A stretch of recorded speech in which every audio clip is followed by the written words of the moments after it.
Bismillahirrahmanirrahim. Assalamualaikum warahmatullahi wabarakatuh.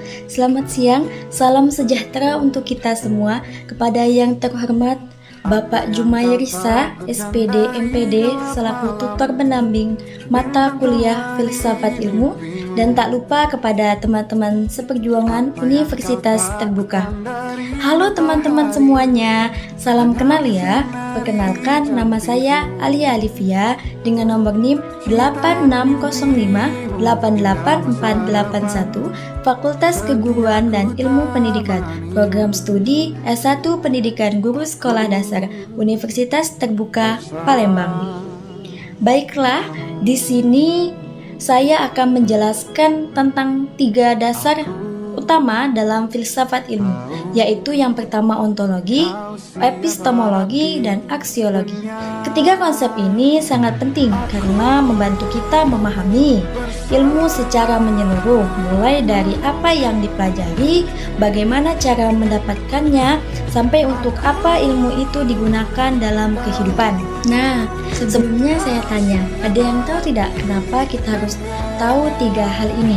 Jawabannya karena kalau kita cuma ngerti ilmu dari sisi materinya aja, itu belum cukup. Kita juga perlu mengerti apa yang sebenarnya kita pelajari, gimana cara kita bisa tahu hal itu dengan pasti, dan juga apa gunanya ilmu itu buat kita sehari-hari. Yuk, mari kita simak penjelasannya. Yang pertama yaitu ontologi. Ontologi adalah cabang filsafat yang membahas tentang apa yang menjadi objek kajian suatu ilmu.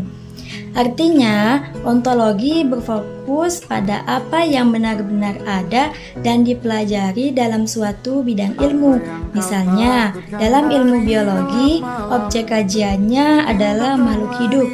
Dalam ilmu ekonomi, yang dikaji adalah aktivitas manusia dalam memenuhi kebutuhan. Nah, dari sini kita bisa melihat bahwa setiap ilmu punya objek yang berbeda. Nah, ontologi membantu kita memahami batas dan fokus dari suatu ilmu sehingga tidak terjadi tumpang tindih antar bidang. Jadi teman-teman, ontologi menjawab pertanyaan, apa yang dipelajari dalam ilmu tersebut dan apa hakikat dari objek itu. Jadi, sekali lagi saya kasih penjelasan, ontologi itu seperti peta yang kasih arahan biar kita tahu mana yang jadi target kita pelajari dan mana yang bukan.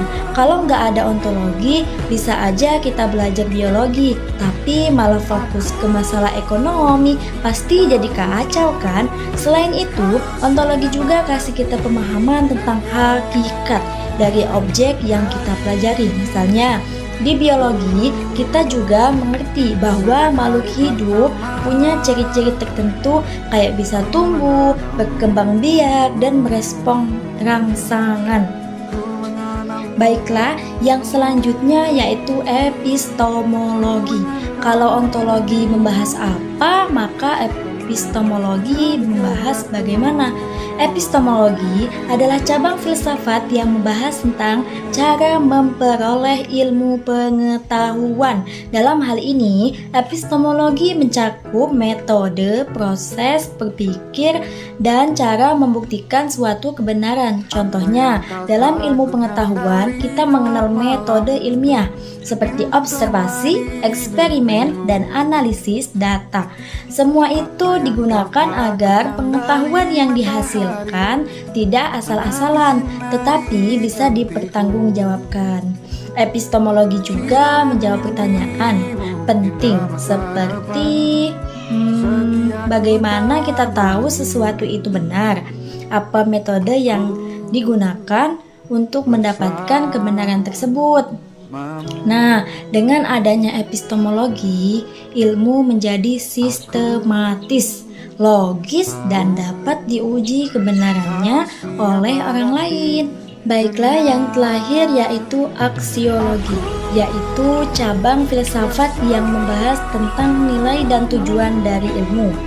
Aksiologi menekankan bahwa ilmu tidak hanya untuk diketahui, tetapi juga harus digunakan secara bijak dan bertanggung jawab. Contohnya, Teknologi bisa membantu mempermudah kehidupan manusia, seperti komunikasi dan transportasi. Namun, jika disalahgunakan, teknologi juga bisa menimbulkan dampak negatif. Karena itu, aksiologi menjawab pertanyaan seperti untuk apa ilmu digunakan? Apakah penggunaan ilmu tersebut sudah sesuai dengan nilai moral dan etika? Jadi, aksiologi berkaitan erat dengan tanggung jawab manusia dalam menggunakan ilmu. Ketiga konsep ini saling berkaitan dan tidak bisa dipisahkan. Ontologi menentukan apa yang dipelajari, epistemologi menentukan bagaimana cara mempelajarinya, aksiologi menentukan untuk apa ilmu itu digunakan. Kalau salah satu tidak ada, maka ilmu menjadi tidak lengkap. Misalnya, ilmu tanpa aksiologi bisa berbahaya karena tidak mempertimbangkan nilai moral. Oleh karena itu, ketiganya menjadi dasar penting agar ilmu tidak hanya benar secara teori, tetapi juga bermanfaat dalam kehidupan. Jadi intinya teman-teman, ontologi itu tentang apa? Epistemologi tentang bagaimana, dan aksiologi tentang untuk apa. Kalau kita bisa paham ketiga hal ini, kita tidak hanya jadi orang yang punya banyak pengetahuan, tapi juga orang yang bisa berpikir dengan jelas dan bertanggung jawab dalam menggunakan ilmu yang kita punya. Baiklah, itulah penjelasan tentang ontologi, epistemologi, dan aksiologi. Terima kasih banyak telah menonton dan sampai jumpa. Saya akhiri, wabillahi taufiq wal hidayah, waridha wal inayah. Wassalamualaikum warahmatullahi wabarakatuh. Sampai jumpa.